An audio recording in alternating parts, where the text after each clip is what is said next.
Day 26, Genesis chapter 41 and 42.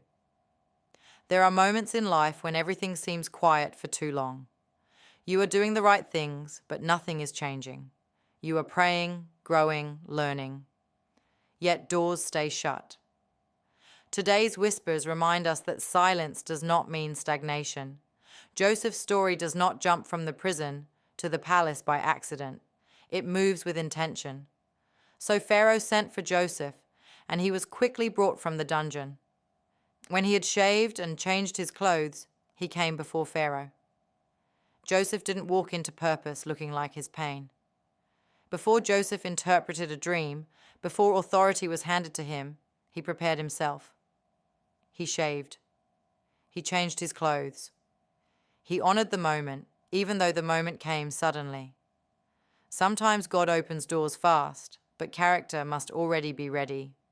Don't wait for opportunity to start becoming disciplined, healed, or intentional. Preparation happens before promotion. Joseph had no notice. 1 minute he was forgotten in a dungeon. The next he stood before the most powerful man in Egypt. Yet he didn't rush in bitter, angry, or careless. He walked in with clarity, and Pharaoh noticed something unusual. Can we find anyone like this man, one in whom is the Spirit of God? Pharaoh was not a worshipper of Joseph's God, but he could recognize God's presence. The Spirit of God on your life is not just for church spaces. It is meant to show up in decision-making, problem-solving, leadership, and wisdom. Joseph didn't just interpret dreams. He offered structure. He offered strategy. He offered foresight. Many people are gifted, but few are useful. Joseph's wisdom saved nations, including the very family that once rejected him. Years later, famine forces Joseph's brothers to Egypt. Although Joseph recognized his brothers, they did not recognize him.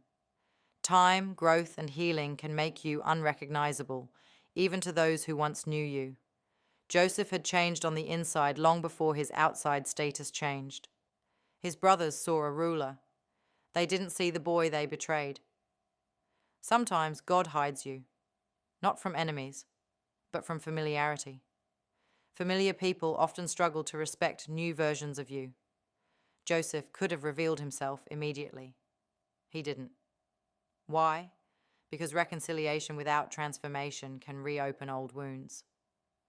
Joseph tested their hearts not to punish them, but to see if they had changed.